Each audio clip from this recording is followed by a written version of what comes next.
Tiens, j'ai une nouvelle idée de mélodie. Come up to meet you, tell you I'm sorry, don't know how lovely you are. Bon, ok, c'est pas de moi, c'est de lui, Chris Martin, le chanteur du groupe Coldplay. Mais c'est pas grave parce que ça va nous aider à comprendre ce que je voulais vous expliquer aujourd'hui. Reprenons notre mélodie. Vous trouvez pas qu'elle fait un petit peu pitié comme ça, toute seule ? Tell you I'm sorry. Mais bien sûr, il lui manque un accompagnement. Allez viens, on va lui en fabriquer un.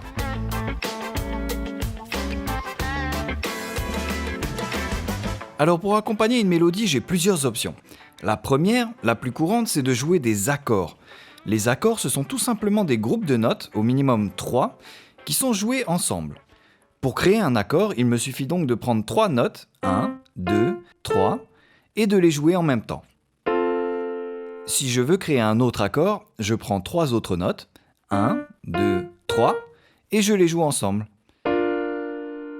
Avec les 2 accords qu'on vient de créer, on peut déjà commencer à inventer un accompagnement.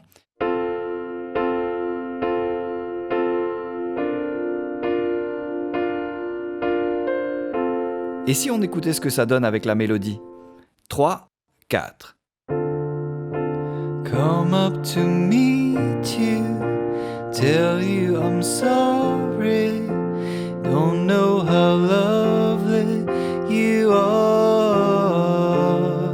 Ah, c'est déjà beaucoup mieux, mais on peut rendre ça encore plus joli. Et si on rajoutait des arpèges ?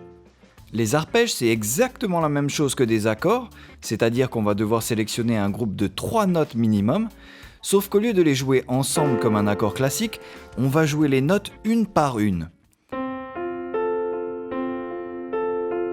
Les arpèges, comme les accords, peuvent se jouer au piano, mais aussi sur n'importe quel autre instrument, la guitare par exemple.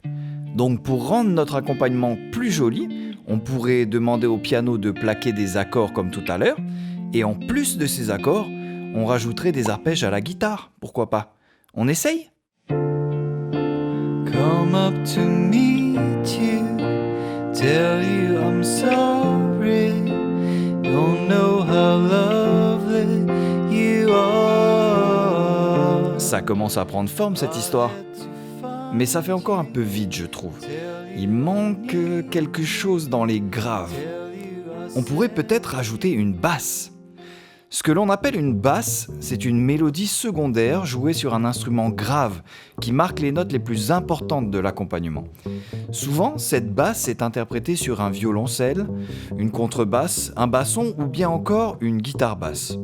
Tiens, ça tombe bien, j'en ai justement une de guitare basse. Reprenons notre morceau et écoutons ce que ça donne si je rajoute une basse. Tell you I set you apart. Tell me your secrets, ask me your questions. Oh, let's go back to the start. Ah, ça fait tout de suite beaucoup moins vide. Mais il manque encore un petit je ne sais quoi. Quelque chose qui ajouterait un petit peu de punch, quelque chose qui nous donnerait envie de taper dans les mains, de danser, quelque chose... Ça y est, j'ai trouvé. Il nous manque un accompagnement rythmique. Pour faire un accompagnement rythmique, il nous faut un instrument de la famille des percussions. Et il faut inventer un rythme qui colle avec notre musique. C'est cet accompagnement rythmique qui va nous permettre de marquer la pulsation dans notre morceau et de rendre le morceau plus dansant. Donc normalement, si je joue un rythme de batterie sur notre morceau, je devrais obtenir le punch et le dynamisme qui me manquaient tout à l'heure. Allez, on essaye. C'est parti, tout le monde est prêt ? Tous ensemble. 3, 4. Come up to meet you, tell you I'm sorry, don't know how lovely you are. Et ben voilà, des accords, des arpèges, une basse et un accompagnement rythmique. J'ai réussi à mettre ma mélodie en valeur avec un accompagnement riche et diversifié. Maintenant, il ne me reste plus qu'à kiffer.